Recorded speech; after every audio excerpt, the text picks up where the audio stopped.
nee na li muy dund bu dakkuleewul amaana ay licenciement yu bëri daal dina am ca boobule boîte ñëwaat nañ ci condition itam yi nga xam ne moom lañ taxawalee boîte boobu noonu depuis 2003 ak yu ni mel Cheikh Omar. yàlla jàppale parce que loolu rek laa si mën a wax du dëgg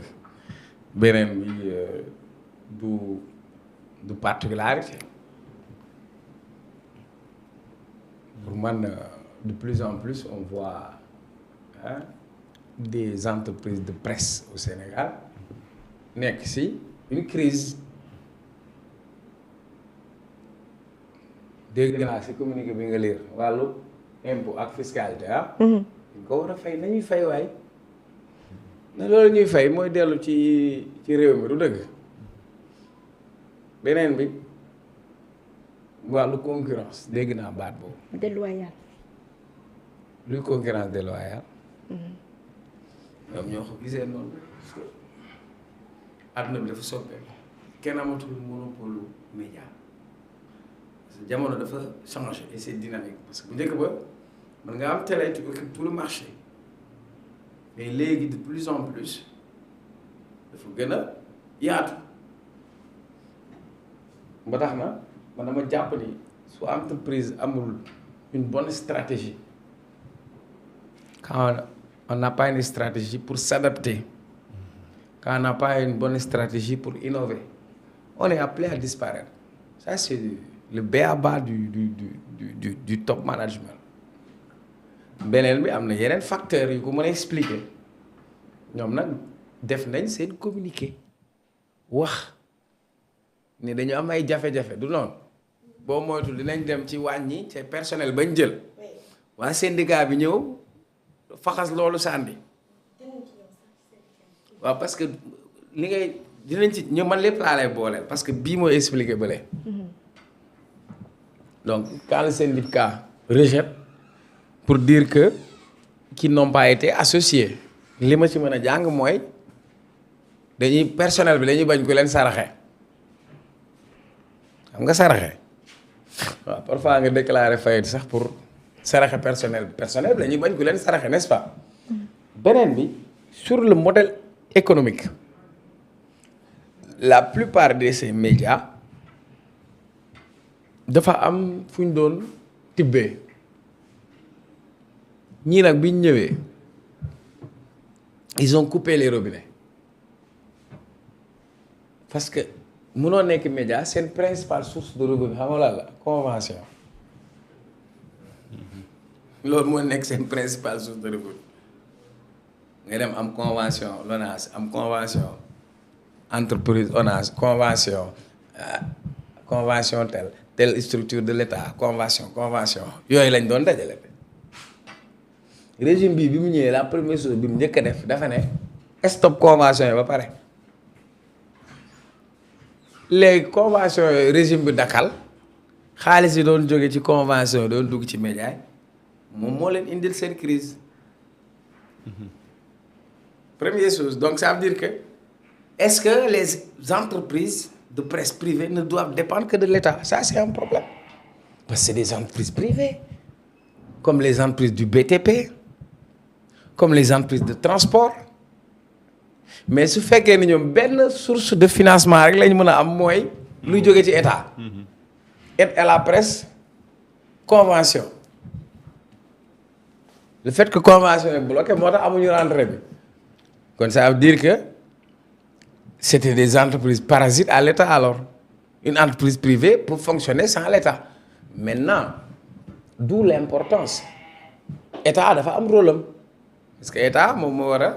organiser wu pour que entreprise yi dox parce que entreprise yooyu suñu doxulee ña fay liggéey ay doomu état lañ comme on dit li tax état di def subvention parce que tout simplement ñoom ci li ñuy liggéey c'est sur l'information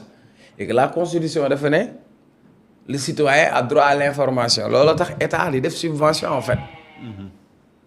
ni école privée bi di amee droit à une subvention parce que dafay concourir ci citoyen bi parce que dafa am droit à l'éducation comme le citoyen a droit à l'information état day ñëw mu joxe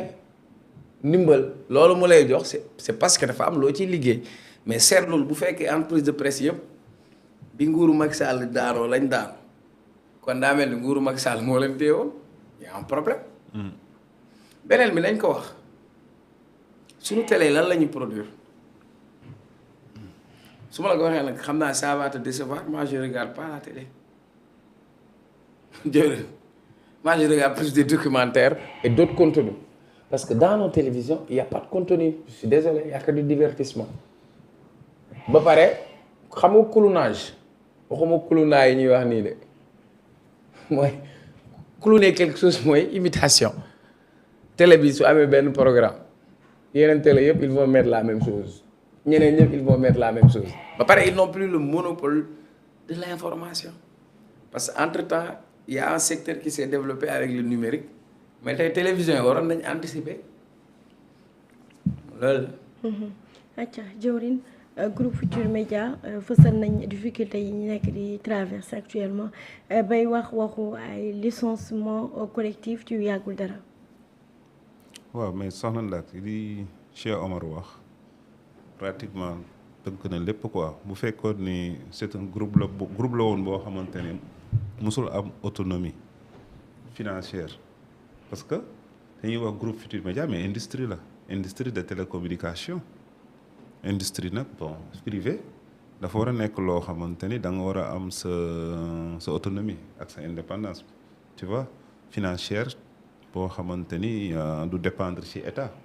bu la état joxe rek nga jël mais chaque fois war ngaa mën a am benn autonomie ak benn indépendance mais groupe Futurs Médias ni mu juddoo ni mu juddoo ak ni mu gungee état bi fi jógee ak état bi fi jógee ni mu demee rek subito mu bëgg daanu xaw na tee xel trop quoi est-ce que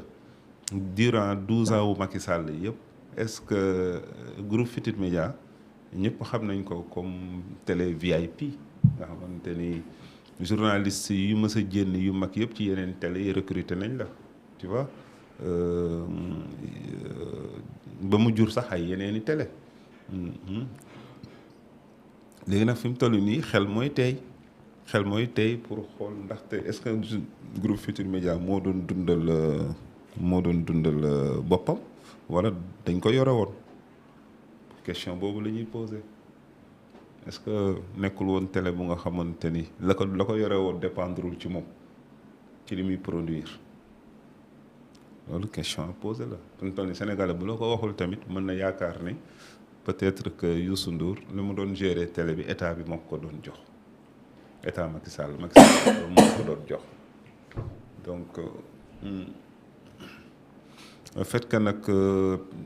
kii bale daanu rek sur le champ ñoom it ñu bëgg déclarer faillite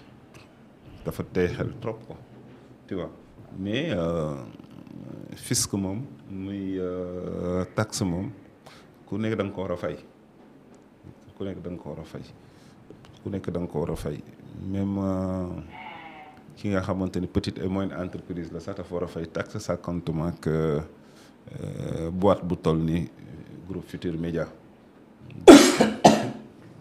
bu fekkee ni nag bon li tax ñuy def situation bi ndax nañuy ñaan wàllu wala quelque chose comme ça mais nañ ñaan wàllu directement état bi tu vois wala bu fekkee ni financement kii de presse bi aide à la presse bi moom moo yéex ba tax bu yóbbu leen ci crise bi tamit nañ ko wax bu fekkee ni